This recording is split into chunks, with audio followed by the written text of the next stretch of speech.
हूँ सेट सी रो प्रश्न पत्र एवं क्वेश्चन नंबर 1 हूँ सूर्य को पूजा करी सांब केउ रोगରୁ मुक्त होइतिले। ठीक आंसर कोन बेटा एटा जे तमरो कुष्ठ हैला ऑप्शन डी हबो ठीक answer. Question number 2 Narsingh Dev का हस्तरे मंदिर निर्माण दायित्व अर्पण करथिले आरो ठीक आंसर हिजबो शिवलिंग को हस्तरे। तापरे क्वेश्चन नंबर 3 का को सुमरण करी अनुकूल कर्जा को धर्म को उपदेश दिथिले ठीक आंसर हो कोन मंगला मां को ऑप्शन बी। धर्मा केउंटी झास देथिला आरो ठीक आंसर हो ऑप्शन सी समुद्र रे। ठीक अछि 5 नंबर जवाब।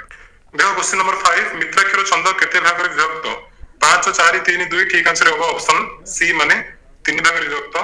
तापर चैतन्य दासक विष्णुगर्भ पुराण केउ छंद रे रचित विष्णुगर्भ पुराण दांडीवृत छंद रे रचित।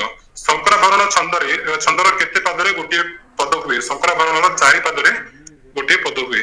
टोपी टोपी गोपी चंदन मंडी छंती की सजे टेकी बारे चाहा मथुरा दांडे गोविंद विजय एठी कोन एटा केउ छंद हो एटा तमरो रामकीरी छंद ऑप्शन ए हो ठीक आंसर। तापर क्वेश्चन नंबर 9 चोखी छंदर तृतीय पदर अक्षर संख्या केते चोखी छंद तृतीय पद अक्षर संख्या होछि पिला माने ऑप्शन बी माने 9। व्यंजन वर्णर बारंबार प्रयोग करे केउ अलंकार हुए व्यंजन वर्ण बारंबार प्रयोग करे अनुप्रास अलंकार हुए। अहमिकर ताप नासे शोभा सारस्य चक्रे अहमिकर ताप नासे शोभा सारस्य चक्रे तो एठी कहि केउ अलंकार प्रयुक्त होछि एठी तमरो बेटा जमक अलंकार बुझिलो एटा व्यंजन वर्ण बारंबार अनुप्रास हो एवं एटा तमरो जमक। जाको तुलना दिया जाए ताको कोन कह जाए जाको तुलना दिया जाए से जीवन उपमेय हला। तापरे नेक्स्ट क्वेश्चन जवाब एबे अरे रे एला कोन थिला हमर लास्ट कलो 12 नंबर थिला प्रश्न 13 देखो क्लियर देखा जाउ नथो जदि हम पढी कहि दउछि जेउठारे गोटे शब्द दुई बा तहिर अधिक भिन्न अर्थ प्रकाश करे सेटारे केउ अलंकार हुए सेठी श्लेष अलंकार हुए ऑप्शन ए हो ठीक आंसर। श्वेतांग चढ़ई गुहा समुद्रगत निरभेदी किबा उठा ऐरावत एठारे केउंटी उत्प्रेक्षावाचक शब्द एठी उत्प्रेक्षावाचक शब्द होछि किबा ऑप्शन बी।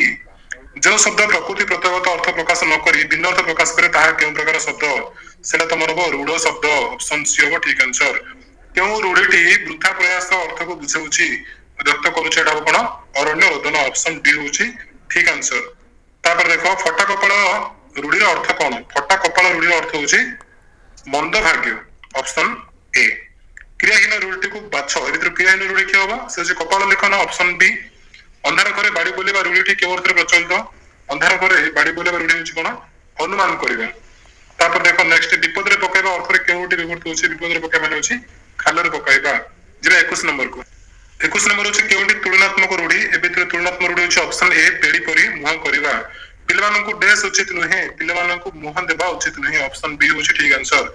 आर्ष वचन अर्थ रे केउ लोक बांटी प्रचलित आर्ष वचन कोडा से होछि कवितुंड मेंढा मुंड। आलो सखी आपण मत आपे रखी एही लोकबांड अर्थ कोन त अर्थ होछि निज सम्मान निज हाथ रे ऑप्शन डी होछि ठीक आंसर। नेक्स्ट देखो उषा कर पल्लव रे उपहार रे कोन आनिथिले कर पल्लव रे उपहार रे कोन आनिथिले से आनिथिले निहार रूपक मुक्ता ऑप्शन सी। कवि काहा को जोगेश्वरी बोली कहिसंती जोगेश्वरी कहिसंती उषा को उषा निर्देश रे के बिना बजाउथिले उषा को निर्देश रे भ्रमर बिना बजाउथिले ऑप्शन डी होबो ठीक आंसर। सीता को के राजलक्ष्मी उदार बोली कहिछि किए सीता को राजलक्ष्मी उदार बोली कहिछि से होछि तमसा तो ऑप्शन बी होबो ठीक आंसर। तापर हम जे 28 होला ना 29 नंबर जिबा देखो प्रश्न होछि बंधनहरा कविता रे देश काहा द्वारा स्वत खंडित होइतबा कहि जायछि जाति उपजाति द्वारा ऑप्शन ए। 30 नंबर संधानी बंधनहार रे संधान पथ रे किए सिर टेकिछि कंटक मरुपथ रे कोन सृजी यात्रा करिया पय कवि बंधनहरा को आह्वान दैछंती निर्झर। माटी समस्त को कोन समान भाव बांटी देछि समस्त को स्नेह समान भाव रे बांटी देछि। नेक्स्ट होछि हमर 33 अब मनुष्य को पई हस कथा केउठारे घर रहिछि आर आंसर को नय समुद्र रे तमाने ऑप्शन डी। कवि काहा को देवभूमि बीरभूमि बोली कहिसंती काहा कहिसंती बीरभूमि भारत वर्ष को एठी देवभूमि तासद बीरभूमि बोली कहिसंती। जनतार प्रथम प्रयोजन कोन जनतार प्रथम प्रयोजन होछि आंचलिक भाषा। देश सरकार काहा बळ लोक को दूरे रखिसंती इंग्लिश बळ रे लोक को दूरे रखिसंती। तापर जिबा 37 देखो क्वेश्चन नंबर 37 फकीर मोहन परी जो माने निज भाषा पे चिंता करथिले बा ओडिया भाषा पे चिंता करथिले से माने कोन कहउतला रिंग लीडर बोली कहउतला। जगतर सब महान कर्म काहा द्वारा संपन्न होइछि जगतर सब किछ महान कर्म एकुटा मनुष्य द्वारा संपन्न होइछि। नेक्स्ट भारतीय दर्शन ने काहार सेवा को ईश्वर सेवा ग्रहण कराउतला एटा हो मनुष्यर सेवा को ऑप्शन सी। पावहारी बाबा को सहित विवेकानंदकर केउंडा साक्षात होइतला ठीक आंसर कोन गाजीपुर रे। नेक्स्ट देखो नेक्स्ट होछि हमर 41 उत्कल दीपिका पत्रिकार संपादक के उत्कल दीपिकार संपादक होछन्ती गौरीशंकर राय। आधुनिक ओडिया साहित्यर प्रथम गल्पर नाम कोन प्रथम गल्प नाम होछि रेवती। ଶାସ୍ତି ଉପନ୍ୟାସର ଲେଖକ କିଏ? ଶାସ୍ତି ଉପନ୍ୟାସର ଲେଖକ ହଉଛନ୍ତି କି କାହ୍ନୁଚରଣ ମହାନ୍ତି। କେଉଁଠି ମନୋଜ ଦାସଙ୍କ ଦ୍ୱାରା ରଚିତ ନାଟକ?